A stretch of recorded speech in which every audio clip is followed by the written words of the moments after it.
Clôture des dépôts des candidatures pour les législatives par la CENI pour les élections qui se pointent à l'horizon en décembre 2023. J'en parle tout à l'heure avec Eric Kambalombelika, président de la Dynamique qui porte son nom, mais également membre de l'IFF, l'Union fait la force, à qui j'ai dit bonjour et bienvenue. Bonjour, merci. Ça va très bien? Oui, très bien. Et le parti? Tout marche bien. La Dynamique également? Oui. Alors, question directe, l'opération des dépôts des candidatures étant bouclée, êtes-vous en ordre avec les dossiers qui ont été demandés par la centrale électorale? Oui, en effet, l'Union fait la force à déposer les candidatures de tous ses 23 membres. L'Union fait la force, UFF en sigle, a aligné 23 candidats. Nous sommes tous en ordre et les dossiers ont été déposés, bel et bien déposés à la CENI et nous avons la quittance, le reçu du dépôt. Et alors, au regard du calendrier électoral contesté par une frange de l'opposition, êtes-vous sûr que les élections vont se passer dans le délai prévu par la Constitution ou la centrale électorale? Il n'y aura pas glissement? Les élections seront-elles crédibles et transparentes? Oh ben, nous espérons bien. Nous espérons que les élections puissent se dérouler normalement, suivant les calendriers électoraux. Je ne vois pas pourquoi les élections ne doivent pas avoir lieu, parce que c'est quelque chose que le peuple attend. Vous savez que dans un pays, dans un État qui se veut démocratique, nous devons élire nos dirigeants par les élections, pas par les rébellions, pas par les villes mortes, pas par les marches faites d'une façon rebelle, mais par les élections. Donc je ne vois pas les glissements, mais je pense que la CENI compte faire marcher ce processus. Et nous pensons que le 23 décembre, il y aura bel et bien les élections. Alors on va parler du fichier électoral. Quelle est votre lecture suite à une certaine analyse qui atteste que les fichiers électoraux n'est pas fiable? Bon, il y a des gens de mauvaise foi qui propagent tous ces bruits-là. Pour eux, donc il fallait que le fichier soit audité par des gens qui viennent du ciel, par exemple.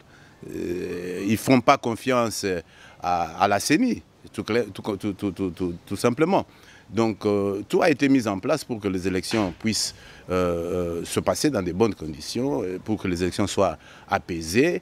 Et ben voilà. Mais je comprends qu'il y a des opposants aussi de mauvais goût qui peut-être faute de moyens et des stratégies, et surtout la plupart n'ont pas de projet de société, ils veulent que les choses ne marchent pas, ben, ils vont, si ce n'était pas le problème des fichiers, ils viendront avec un autre problème, juste pour saboter, c'est une façon de saboter.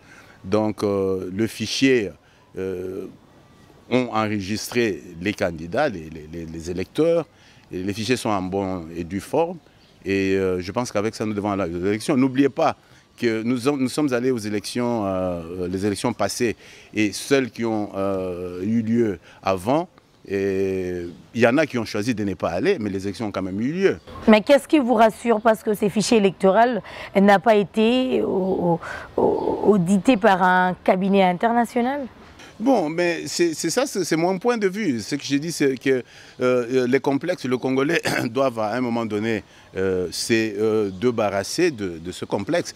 Parce que qu'est-ce que vous entendez par auditeur international? Nous avons des gens qui ont les mêmes compétences que ce que vous appelez des auditeurs internationaux.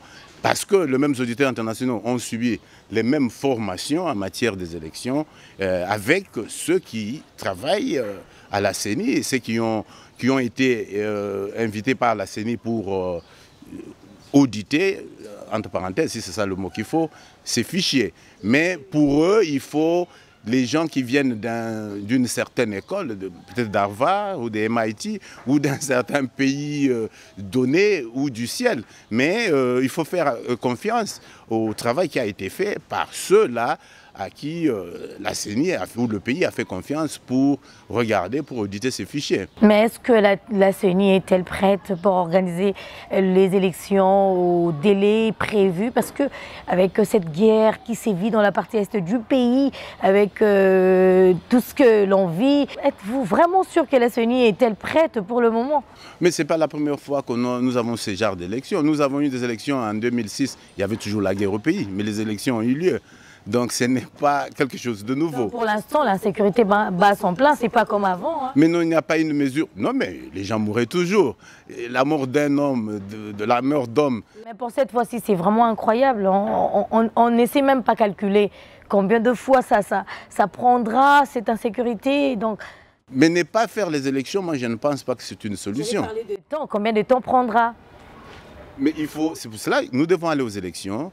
Et le candidat qui va émerger, nous pensons que ça sera Félix, le président actuel, qui va avoir la chance. Vous le pensez, mais peut-être que ce n'est pas le cas pour tout le monde. Oui, mais chacun a son droit. Mais compte tenu du travail qui est fait, monsieur a beaucoup de chances d'être réélu. Et c'est seulement parce que vous êtes de l'Union sacrée de la nation? Mais il y a ça, mais il y a aussi le travail qu'il a fait. Je pense qu'on ne peut pas penser que tout va aller comme ça, là, très très bien, mais les choses vont quand même de mieux en mieux. Les gens vont toujours, même dans les pays développés, les gens meurent de faim, il y a les gens qui n'ont pas d'abri, il y a les sans-abri, il y a des gens qui souffrent, mais nous devons aller mollo mollo comme on dit. Donc il fait ce qu'il peut faire et nous devons l'accompagner. Mais c'est pour cela que nous disons, mais nous devons aller aux élections. On ne peut pas avoir un pays sans... Le glissement, je ne pense pas que c'est une solution. Ça, c'est une solution de lâches, des gens qui veulent la facilité ou qui ont d'autres agendas. Mais pour l'instant, moi je pense que... Pourquoi ne pas les élections? Un démocrate n'a jamais eu peur des élections. Alors que le meilleur puisse gagner. On va parler maintenant de ce qui se passe dans la partie de l'opposition. Quand déjà l'opposition boycotte les élections, ne pensez-vous pas qu'une parodie, quand l'opposition refuse les élections, de l'autre côté l'Union sacrée prépare les élections ensemble avec la CENI, l'opposition boycotte les scrutins. Ne voyez-vous pas que c'est, n'est-ce pas, une parodie des élections non inclusives? Je vous ramène encore à ma réponse de tout à l'heure qu'il y a eu des élections qui s'étaient faites et l'opposition n'avait pas participé. À l'époque, M. Tshisekedi avait refusé de participer aux élections, mais les élections avaient eu lieu et M. Kabila a été consacré président. Donc ce n'est pas une nouveauté, on n'invente pas les roues, ça va se passer. Les élections vont avoir lieu. Mais quant à votre question, moi je pense que c'est la mauvaise foi de ce soi-disant opposant. Et il n'y a pas de raison pour lesquelles ils ne veulent pas participer aux élections. À part, tout ce qu'on demande à l'opposition, c'est qu'ils présentent leur projet de société. Et jusque-là, il est fort triste de constater que tous ceux qui font des bruits et qui se disent opposants n'ont pas de projet de société viable. Certainement, ils ont leurs propres raisons personnelles que tout le monde ne le sait pas. Non, mais il n'y a pas de raison valable pour ne pas avoir un projet de société. Le projet de société, c'est ce qui vous définit. Les élections. Mais ils boycottent des élections sur quelle base? Ils se disent par exemple qu'il y a l'insécurité. Mais on n'a jamais entendu personne de ceux qui se disent opposants venir avec un plan de sortie pour la guerre. Et au contraire, ils sont derrière ceux qui menacent, ceux qui agressent le Congo. Vous avez vu un monsieur comme Moïse Katumbi n'a jamais condamné l'agression de M23 soutenu par le Rwanda de sa bouche. Il n'a jamais cité sans embâche le mot Rwanda pour désigner. Tout le monde l'a fait, sauf lui. Donc, parler de l'insécurité, c'est une façon hypocrite. Ce qui signifie qu'il est de mèche avec le rebelle du M23. Évidemment, si vous ne... qui ne dit mot consent? Selon vous. Qui ne dit, mais il y a même cette expression en français qui dit qui ne dit mot consent. Votre pays est agressé et vous ne dites rien. Et Et bah pourtant, parfois, c'est dans un passé récent, ils ont organisé de marches de soutien pour les militaires qui se trouvent sur le ligne de front. Ils soutiennent les forces armées se trouvant sur le ligne de front. Tout lâchement, ils l'ont fait. Mais la population veut entendre beaucoup de... Par exemple, quand il y a un problème, vous devez être en mesure de dire qui agresse le pays, pour que celui qui agresse puisse arrêter le sale boulot qu'il est en train de faire. Non, je voulais parler de Katumbi, lui n'a jamais fait. Mais ils ont tous, d'une façon vraiment... je vais dire hypocrite, ils ont parlé de ça, comme ça en passant, après que tout le monde ait condamné. Les États-Unis, par exemple, les autres pays européens ont eu à condamner sans embâche le M23 et ont demandé même des sanctions. Mais c'est ce que nous aimerons entendre de nos opposants, ceux qui se disent opposants, qui organisent des journées... ville morte, mais qui comptait en fait mettre la ville dans un état d'insécurité. Quand on organise ce genre de choses dans un état démocratique, il faut savoir jouer par les principes. Il y a des principes, il faut respecter l'ordre. Quand l'ordre est donné, quand on vous donne l'itinéraire à suivre, quand on vous donne des instructions, il faut le suivre. Vous savez que c'est bien d'organiser toutes ces journées-là, mais il faut aussi assurer la sécurité des personnes et de leurs biens. Eric Kambale Ombelika, 7000 candidatures réceptionnées par la centrale électorale pour 500 sièges seulement à l'Assemblée nationale. Comment qualifiez-vous cette astuce? Nous sommes en démocratie. Il ne faut pas avoir peur des gens. C'est sur base de mérite, sur base de votre projet de société, sur base de ce que vous comptez faire pour la société que vous avez été élu. La CENI, tout ce qu'elle a fait, c'est recevoir les candidatures. S'il y a 500 sièges, mais que le meilleur gagne. Donc il ne faut pas éliminer les gens pour le plaisir de les éliminer.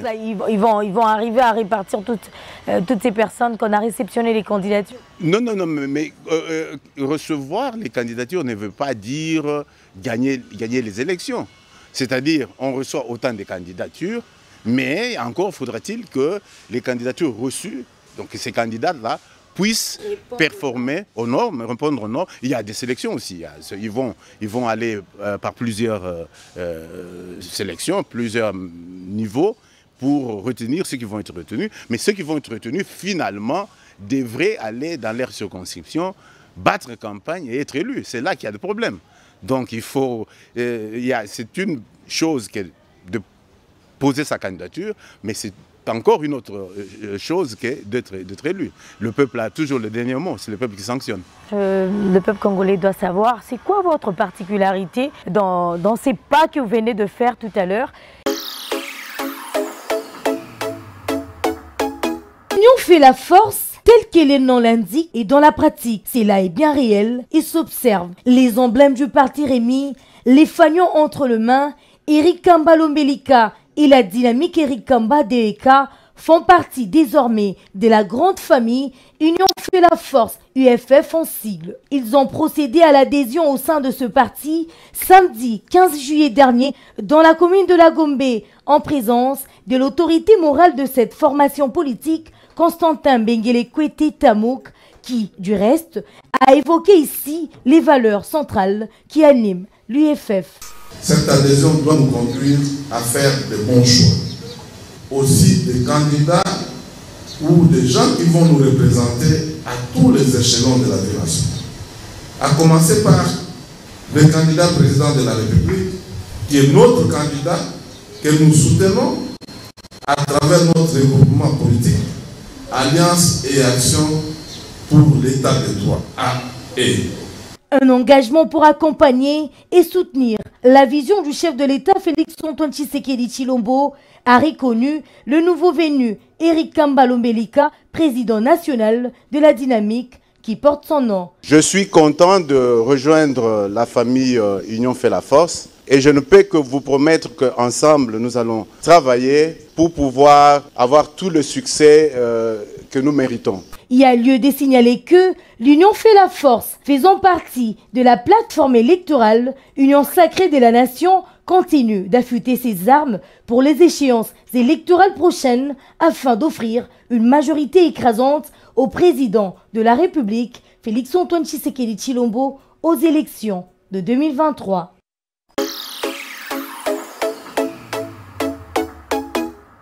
Pourquoi attendre seulement les élections afin d'adhérer dans un parti politique? Déjà qu'il y a 910 partis politiques, l'Union fait la force, en fait partie. Mais Eric Kamba se décide aujourd'hui, et lui, ensemble avec sa dynamique, d'intégrer l'Union fait la force. C'est quoi cette particularité que vous allez apporter dans le monde politique? Oui, mais ça c'est une bonne question.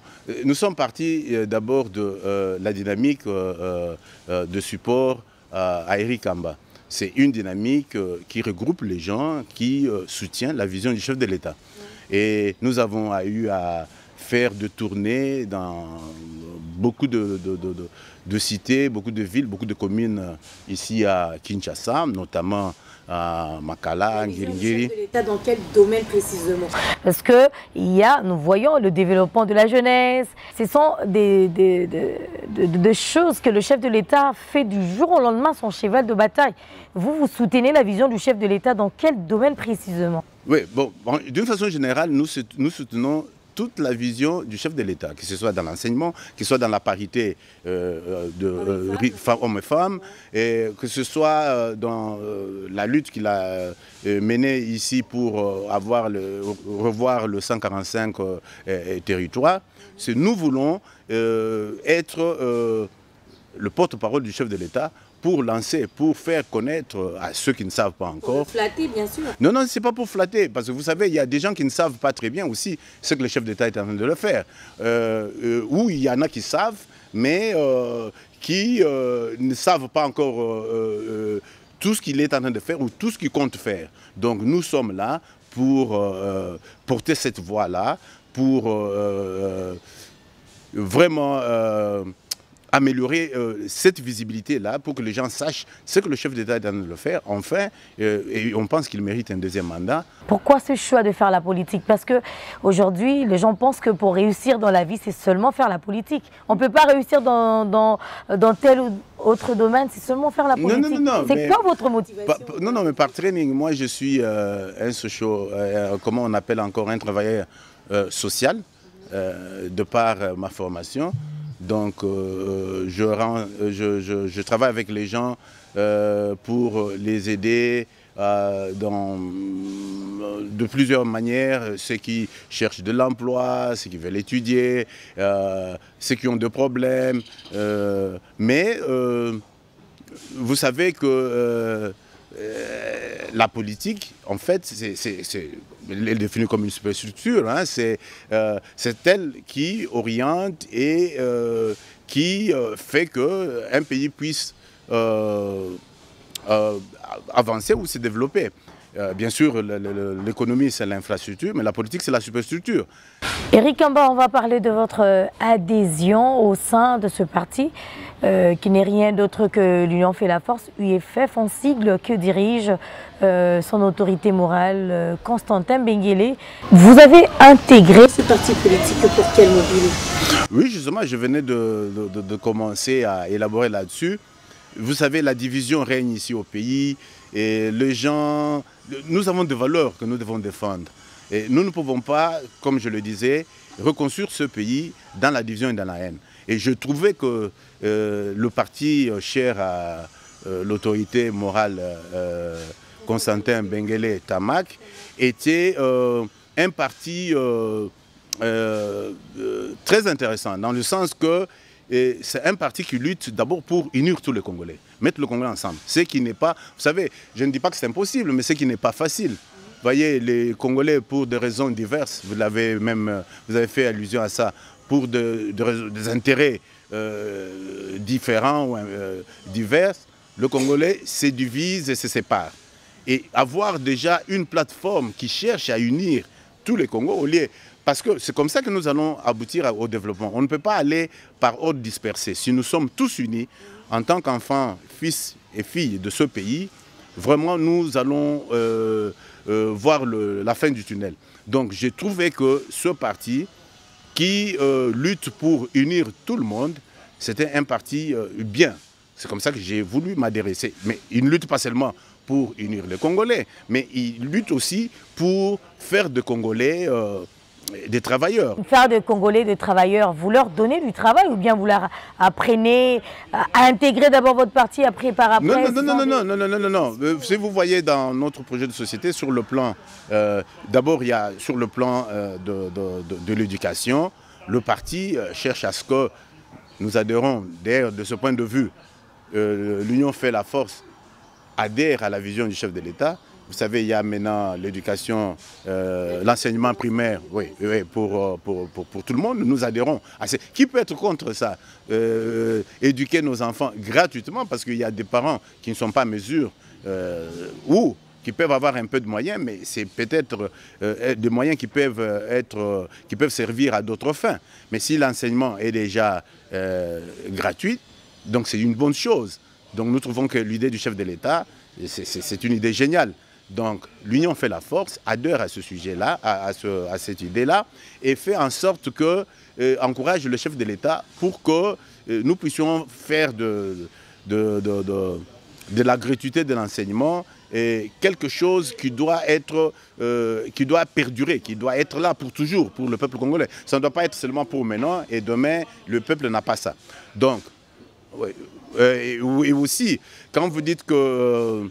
comment on fait? Non, on n'attend pas seulement, c'est pas tout. Et bien sûr, les gens sont bienvenus, ceux qui veulent adhérer au parti. Mais l'Union fait la force, a aussi organise des séminaires où on donne aux gens les opportunités d'apprendre. Donc vous êtes comme une ASBEL, une association sans but lucratif, c'est comme ça? Oui, qui, avec nos moyens de bord, très limités d'ailleurs, et nous essayons d'aider, nous essayons de faire ce qu'on peut faire. Vous savez, si quelqu'un qui a de problèmes, si vous lui venez en aide avec quel que soit le moyen, vous aurez quand même aidé, vous aurez quand même fait quelque chose plutôt que de n'avoir rien fait du tout. Donc on ne parle pas seulement, on ne prêche pas dans le désert, mais il y a des actions concrètes que nous menons en faveur de populations désœuvrées, des populations qui ont des problèmes. Avez-vous une adresse fixe? Oui, nous avons des bases comme ça que nous avons dans toutes les zones, enfin, dans toutes les communes que je vous ai dit là. Nous sommes à Bumbu, nous sommes à Selembao, nous sommes à Ngiringiri et nous sommes à Bandal aussi. Donc nous avons des bases, de cellules de base, nous avons une adresse où les gens peuvent nous contacter. Nous avons aussi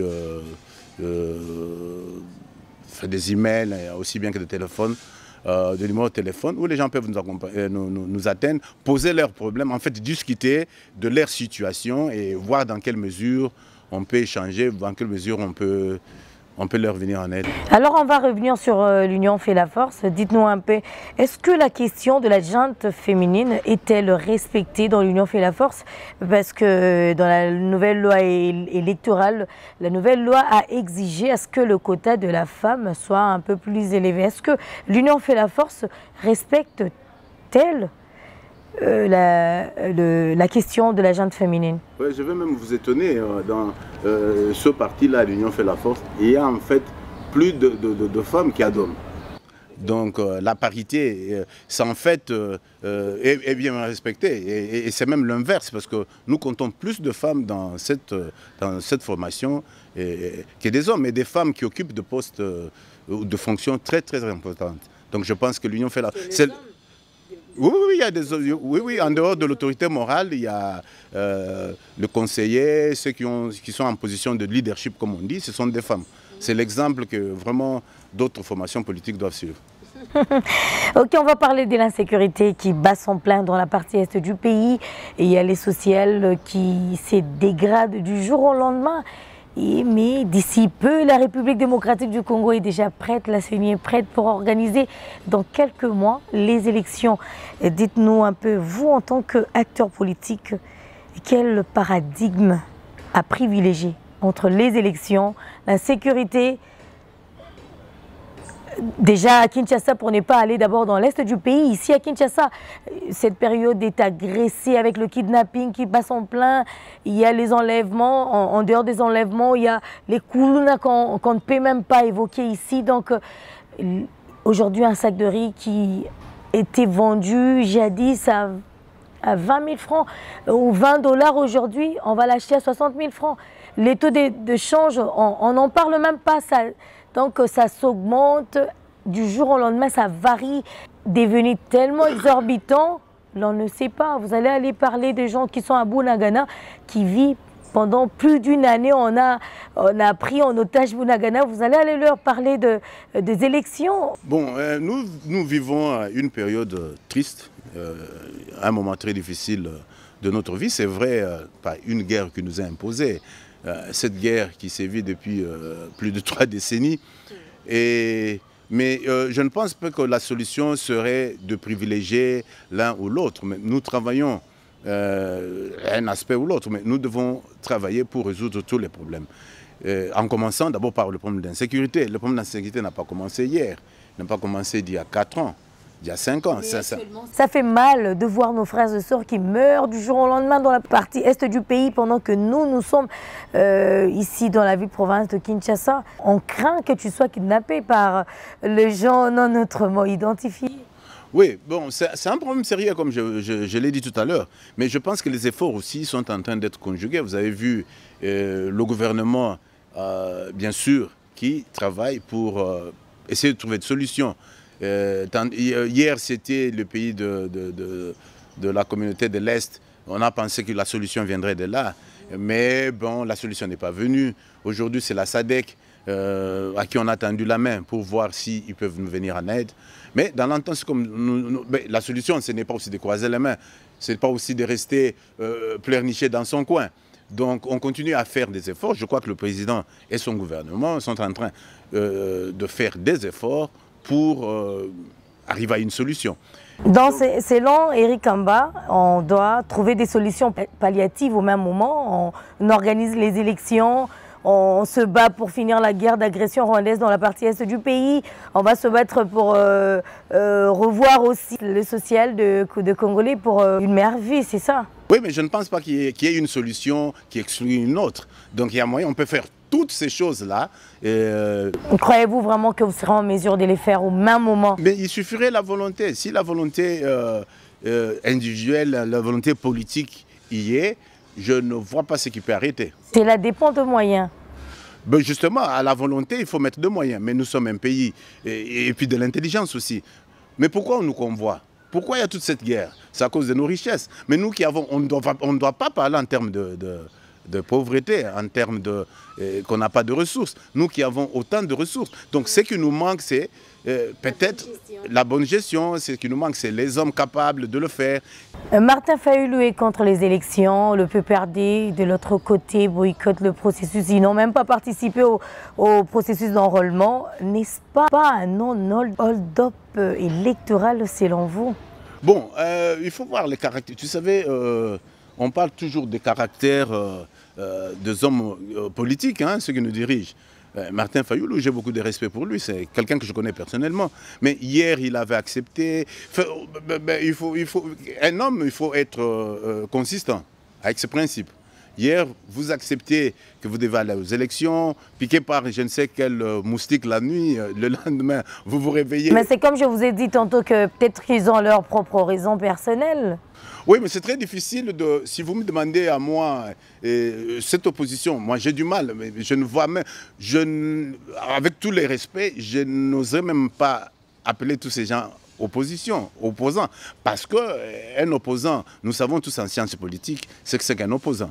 Et tous ces gens auxquels vous faites allusion, il n'y a pas un seul mot dans la définition du mot opposant. Mais vous acceptez au moins que c'est un non-hold-up donc électoral qui se présage. Déjà quand l'opposition boycotte les élections, êtes-vous sûr, vous allez aller aux élections avec qui? Non, mais je reviens sur... Nous devons nous mettre d'accord sur le principe de base. Moi, je ne les appellerai pas opposants. Je les appellerai peut-être opportunistes, pas opposants. Hein, pas opposants. Parce qu'un opposant pose aussi un certain nombre d'actes qui font de lui opposant. Mais dans ce cas, ils ne le sont pas. Dis-moi, vous pouvez me donner seulement un seul acte qui, en dehors de la marche qui était un truc aussi monté de toutes pièces, qui est aussi une façon d'exprimer. Pas monté parce qu'ils ont respecté les règles. Ça a d'abord commencé par une lettre qui était entrée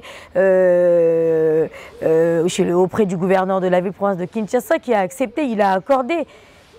C'est peut-être selon vous que ce n'était pas dans le règle, mais selon eux. Bon, je ne vais pas trop les acculer là-dessus, mais c'est comme je dis, moi je ne les définirai pas comme étant les opposants. Et depuis belle lurette, je pense que oui, on a des problèmes, il n'y a plus d'opposants dans ce pays. D'où d'ailleurs même ma conclusion selon laquelle, puisqu'il n'y a pas d'opposants, je ne vois pas qui va faire face au président actuel parce qu'il n'y a pas d'opposant. Donc, voilà. Non, mais c'est rigolo, mais je dis, il n'y a pas... si je vous demande de me citer un seul opposant au Congo, maintenant à l'ère qu'il est, je ne sais pas qui vous allez citer. Ça vous poussera à dire ça parce que vous êtes de l'Union sacrée de la nation, c'est normal que vous soutenez votre candidat qui est... Oui, mais je suis ce que vous avez dit là, mais... Je crois que je suis quand même juste et objectif. Parce que je connais la définition d'opposition. Je sais que ce que les oppositions font dans d'autres pays, c'est que les oppositions font pour leur pays. Et quand je regarde la définition des opposants ici, au pays ici, il n'y a personne qui remplit le critère d'opposant. Donc, la plupart, ce sont des commerçants, ce sont des commerçants riches. Quelqu'un m'a même passé le mot que ce sont des opposants, enfin, il voulait dire riches, enfin, mais le mot m'a échappé. Mais enfin, donc c'est quand même, ils n'ont pas de projet de société, ils n'ont rien pour la société et ils sont comme ça. C'est comme je vous ai dit hier. Il disait qu'il devait aller aux élections, il se réveille parce qu'il y a une coalition de 4 qui se décide de faire certaines histoires ou de mettre le pays en feu. Et ils se disent non, la meilleure façon de le faire, c'est de dire qu'on ne va pas aux élections pour que le peuple se... c'est la bonne décision à prendre. De ne pas aller aux élections. Peut-être. Mais quand vous êtes démocrate, pourquoi refuser d'aller aux élections? C'est que déjà, vous jetez le pont, vous dites que non, mais vous n'êtes pas capable, vous n'avez rien à soutenir, vous n'avez rien à défendre. Comment vous pouvez refuser d'aller aux élections? Eric Kambalombelika, nous approchons déjà vers la fin de cet entretien, mais on va parler des Jeux de la francophonie. Et sur le plan économique, qu'est-ce que ces Jeux vont rapporter à la République démocratique du Congo? Tous ces sites qui vont abriter ces Jeux, qui ont été rénovés. Bon, infrastructures, dans le domaine des infrastructures. Mais madame, là, l'argent est engagé. Comme je vous dis, je ne sais pas comment ça se fait. L'argent est engagé, on voit les sites, on voit les stades rénovés, on voit tout ça. On ne sait pas d'où est sorti l'argent. Mais moi, je pense qu'il faudrait... Quand on fait l'évaluation, on peut pas le faire... on peut faire une pré-évaluation, mais l'évaluation se fait à la fin. C'est peut-être à la fin de ce jeu qu'on peut vraiment se rendre compte de la vraie valeur, de l'impact réel de ce jeu. Qu'est-ce que ça a apporté? Mais déjà, je dois vous dire que la guerre continue parce que la francophonie a pour mission aussi vivre la paix entre les pays voisins ou les pays qui soutiennent. Ça n'a pas commencé aujourd'hui, déjà que vous préparez les élections et la guerre. Mais ce que je dis, la francophonie pouvait aussi. Mais vous savez, il y a aussi une chose, une parenthèse que je dois fermer très vite. Quand la guerre, quand le M23 attaque le Congo et tout ça, mais l'organisation de la francophonie, personnellement, oui, je n'ai jamais entendu une déclaration condamnant par exemple le M23 et le Rwanda. On va finir par cette question. Eric Kamba, vous êtes licencié en droit à l'université Andover aux États-Unis d'Amérique. L'appareil judiciaire en RDC. Félix-Antoine Tshisekedi Tshilombo se plaint. Avez-vous un remède contre cet appareil judiciaire? Finaliste, ok. Oui, mais vous savez, licencié en sciences politiques administratives, avec beaucoup de masters dans beaucoup de domaines. Mais vous savez, pour faire un état de droit, il faut que la justice marche. Et la justice doit être indépendante. Nous devons avoir des magistrats qui sont bien payés, qui doivent lire le droit, dire le droit selon la Constitution, selon le droit. Mais si la corruption est dans notre appareil judiciaire, si la politique se mêle, et là, on ne peut pas avoir un état de droit. Donc, ce qui se passe aujourd'hui dans notre pays est tout de même quelque chose que nous devons revoir. Si le président lui-même a fait allusion, ce qu'il faut que nous arrivions, si vous me demandez ce qu'il faut arriver, ce qu'il faut arriver à faire, il faut arriver à bien payer le magistrat. Il faut, de cette façon-là, il n'y aura pas de corruption. Si le magistrat est bien payé, il a sa voiture, il peut nourrir ses enfants, il peut se déplacer.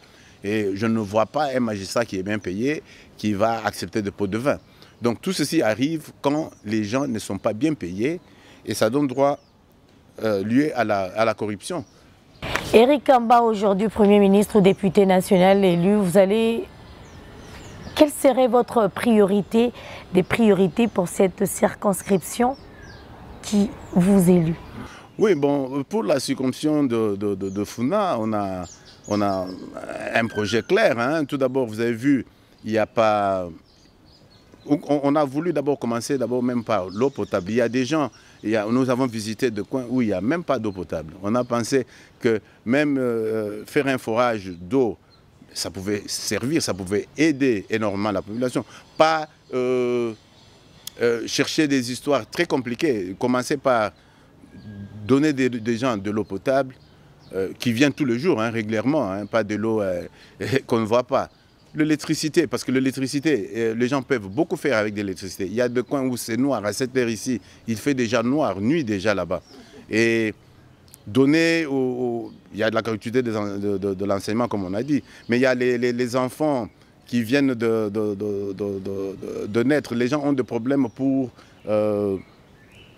laisser leurs enfants et aller travailler.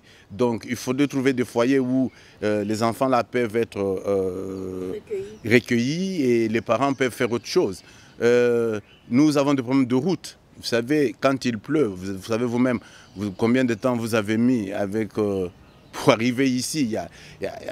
Les routes, ça ne marche pas. Donc il y a dans un état vraiment très délabré. Il y a autant de choses que nous comptons faire. Mais nous commençons par des petites choses pour faire les grandes choses. Parce que vous ne pouvez pas, du coup, si vous n'avez pas de route, si les gens ne savent pas se déplacer, si les gens ne savent pas boire de l'eau potable, ou s'il n'y a pas de courant, s'il n'y a pas d'hôpitaux, pensez faire des choses extraordinaires. Mais nous pensons tacler d'abord le problème, les besoins primaires des gens. Merci beaucoup. Votre dernier mot avant de boucler complètement cet entretien? Oui, bon, nous demandons à la circonscription de Funa de nous faire confiance parce que nous apportons les changements tant attendus est en train de venir. Nous apportons des idées nouvelles et nous comptons sur notre population de nous faire confiance pour les aider, nous aider pour les aider. Merci beaucoup. Nous sommes arrivés, Madame Sieu, pratiquement à la fin de cet entretien. Je rappelle qu'on a reçu pour vous Eric Kamba Lombelika, qui est président national de la Dynamique, qui porte son nom, mais également membre de l'UFF, l'Union fait la force, qui dirige son autorité morale, Constantin Benguele. Alors, c'était un réel plaisir pour nous de vous recevoir, Eric Kamba. Merci d'être passé aux antennes de la 10e Rue Télévision. Merci de répondre favorablement à notre invitation. Merci. Merci beaucoup. Alors, c'en est fini pour aujourd'hui. Je vous donne un autre rendez-vous dans un prochain numéro. Entre-temps, restez avec nous car nos programmes se poursuivent sur 10e Rue Télévision. Merci également à toute l'équipe qui m'a accompagné, Faïda Kimbembi ainsi que Marco Elda, sans oublier les superviseurs Dieudonné Massounda à la technique. Merci beaucoup. Mais également à notre directeur général Jean-Pierre Kambaye et au boss de la chaîne 10e Rue Télévision, Iran Ilunga. Merci beaucoup de nous avoir suivis de partout dans le monde. Au revoir et à très vite.